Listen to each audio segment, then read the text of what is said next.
Ce poison a fait que certains ont violé leur sœur de sang.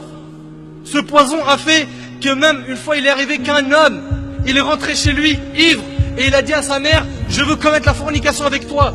Elle lui a dit, mon fils, tu es fou. Et il est rentré dans la cuisine prendre un couteau, il lui a dit, si tu refuses, je me tue. Cette mère qui a de la miséricorde dans son cœur a refusé que son fils se tue. Suite à quoi cet enfant est parti forniquer avec sa mère. Il a forniqué avec sa mère à cause de ce poison. Le lendemain matin, quand il s'est réveillé de cette ivresse, il s'est rappelé de ce qu'il a fait. Il est parti prendre un bidon d'essence et il s'est brûlé. L'alcool est la mère des vices. On se doit de mettre en garde fermement toute notre communauté, les musulmans et les non-musulmans, car nous voulons le bien pour tout le monde. Pour tout le monde.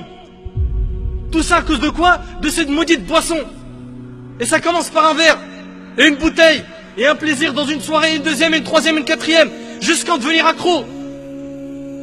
Et après on dit normal, adi. Je fais rien de mal, je rigole, je délire. Et regarde les délires, ils mènent à quoi à la fin? Regarde les délires, ils mènent à quoi à la fin? Regarde les délires, ils mènent à quoi à la fin?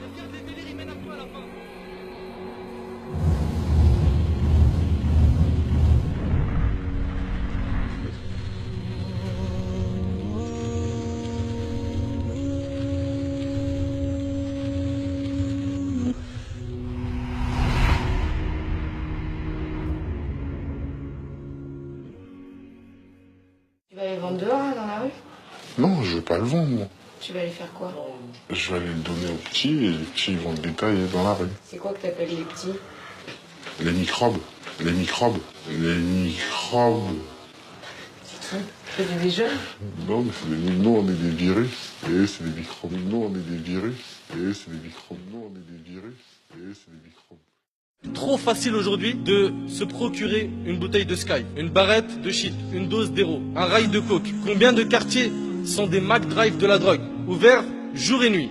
Tu t'arrêtes et en quelques minutes on te livre ce que tu veux. Wallahi, des fois même avec l'apparence souna on t'arrête. Je suis déjà rentré dans une cité où je rentre pour chercher quelqu'un et je vois quelqu'un me dit, excuse-moi frère, tu cherches quelque chose?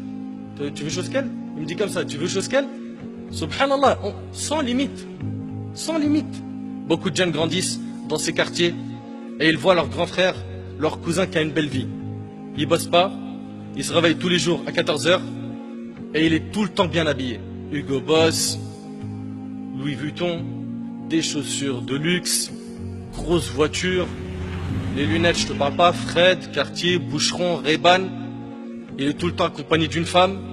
Alors ce jeune qui voit les gens dans son quartier vivre dans ce confort, il se dit bah pourquoi pas moi? Pourquoi ne pas faire comme lui? Pourquoi ne pas chercher à lui ressembler pour vivre une vie pleine de joie et de bonheur? Selon lui, il pense que c'est une vie pleine de joie et de bonheur, alors que c'est une vie de risque et c'est une vie très très dure et amère. Ce qu'il veut, c'est devenir comme les types du film La Haine. Il veut pas se casser la tête à étudier, à travailler. Il est intéressé par l'appât du gain facile. Aujourd'hui, on a même des rappeurs, des chanteurs de reggae qui incitent à la consommation de ces poisons dans les morceaux que les jeunes écoutent en boucle malheureusement. Les jeunes deals, tout le monde le sait et tout le monde se tait. Beaucoup de jeunes sont tombés dans ce piège et cela a occasionné beaucoup de problèmes dans les familles, avec la justice. Beaucoup de jeunes musulmans sont en prison. Beaucoup de mamans pleurent et font la queue en prison pour voir leur fils, au parloir qui les a fait souffrir par ces bêtises. C'est la dure réalité, mais la pure vérité. Et Allah tabaraka wa ta'ala a dit dans Sourate Al-Baqarah, Sourate 2, versets 11 et 12, écoute bien ce qu'Allah tabaraka wa ta'ala dit, وَإِذَا قِيلَ لَهُمْ لَا تُفْسِدُوا فِي الْأَرْضِ قَالُوا إِنَّمَا نَحْنُ مُصْلِحُونَ أَلَا إِنَّهُمْ هُمُ الْمُفْسِدُونَ وَلَكِنْ لَا يَشْعُرُونَ. Et quand on leur dit, ne semez pas la corruption sur la terre, écoute ce qu'Allah dit, ouvre-moi ton cœur et accueille ces paroles. Et quand on leur dit, ne semez pas la corruption sur la terre, ils disent, au contraire, nous ne sommes que des réformateurs. Des réformateurs. Certes, ce sont eux les véritables corrupteurs, mais ils ne s'en rendent pas compte. Mon frère, en Allah Azza wa Jal, ta vie dans le haram ne va que multiplier tes angoisses et tes épreuves. Crois-moi sur parole, loin d'Allah, tu ne trouveras pas le bonheur, tu vas même t'étouffer. Écoute ce qu'Allah subhanahu wa ta'ala dit sur ceux qui sont égarés du chemin d'Allah. Allah Azza wa Jal a dit dans Sourate Al-An'am, Sourate 6, verset 125, et les paroles d'Allah sont véridiques. Il n'y a pas plus véridique qu'Allah tabaraka wa ta'ala. Écoute bien, Allah a dit, فَمَنْ يُرِدِ اللَّهِ أَنْ يَهْدِيَهُ يَشْرَحْ صَدْرَهُ لِلْإِسْلَامِ وَمَنْ يُرِدْ أَنْ يُضِلَّهُ يَجْعَلْ صَدْرَهُ ضَيِّقًا حَرَجًا كَأَنَّمَا يَصَّعَّدُ فِي السَّمَاءِ كَذَلِكَ يَجْعَلُ اللَّهُ الرِّجْسَ عَلَى الَّذِينَ لَا يُؤْمِنُونَ. Et puis quiconque Allah veut guider, il lui ouvre la poitrine à l'islam.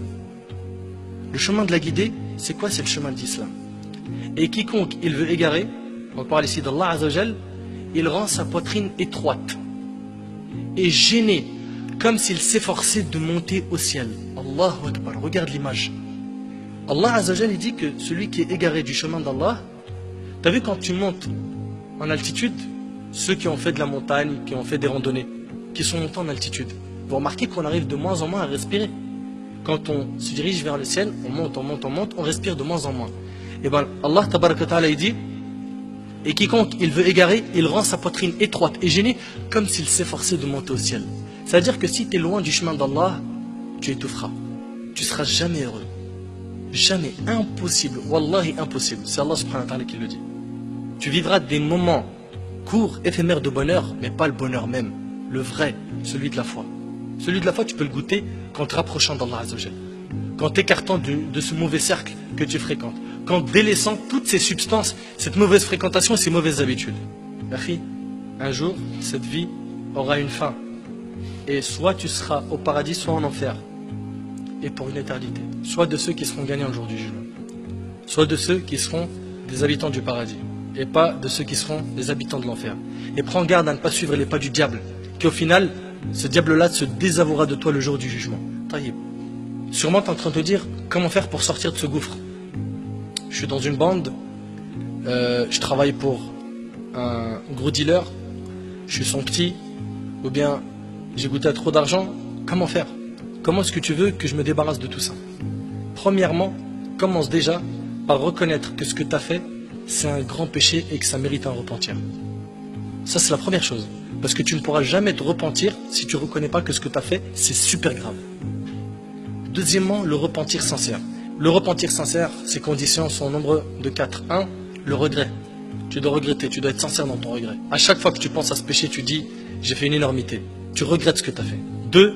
Que tu te détaches immédiatement du péché. Tu vendais, tu dealais, tu consommais de l'alcool, de la drogue, la cigarette, tu te repens. Tu te repens, c'est-à-dire tu regrettes et tu te détaches immédiatement du péché. Parce que continuer à faire le péché et dire je me suis repenti, il est où ton repentir? 3. Être déterminé à ne plus jamais recommencer le péché. Et ça c'est très dur. Parce que certains regrettent, se détachent, mais disent si l'occasion se présente, où on peut, petite darka, soirée, shit, alcool, pourquoi pas? Donc il n'est pas déterminé à ne plus le refaire. Et donc les conditions du repentir ne sont pas réunies. Le repentir, c'est pas une parole.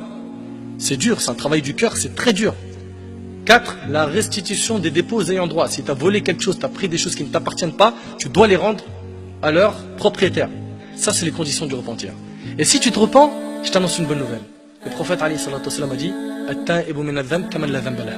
celui qui se repent du péché, c'est comme si il ne l'avait pas fait. T'imagines? Encore mieux que ça, Allah Ta'ala dit sauf ceux qui se repentent, croient et accomplissent de bonnes œuvres, ceux-là, Allah changera leurs mauvaises actions en bonnes. T'imagines? Garde espoir. C'est-à-dire que avec tout ce que tu as fait comme péché, comme énormité, si tu as fait du meurtre, si tu as fait des braquages, si tu as violé, si tu as bu, si tu as fait plein de bêtises de ce genre, sache que le repentir, non seulement il va effacer tes péchés, mais mieux que ça encore, il va les transformer en bonne action. À condition que tu te repentes sincèrement. La porte, elle est toujours ouverte. Profite, fais en sorte de vivre une vie propre et halal, et sache que le bonheur se trouve dans une seule chose, c'est l'islam, ta religion. Et je demande à Allah Azzawajal de faciliter à nos frères et nos sœurs qui sont tombés dans ces fléaux qui sont l'alcool et la drogue, de se repentir sincèrement, de revenir vers la raison, de revenir vers le chemin de la droiture. Et si on a été un petit peu sévère dans ce dars, wallahi, c'est parce qu'on veut votre bien. On a peur que vous finissiez dans les feux de l'enfer. On a peur pour vous, wallahi on a peur pour vous. Donc remettez-vous en question et sachez que celui qui vous parle, il veut votre bien et Allah en est témoin et qu'Allah subhanahu wa ta'ala accepte nos œuvres et nous facilite la réforme. وأسأل الله سبحانه وتعالى أن ينفعني بما قلت وأن ينفعكم بما سمعتم هذا والله أعلم وبارك الله فيكم والسلام عليكم ورحمة الله.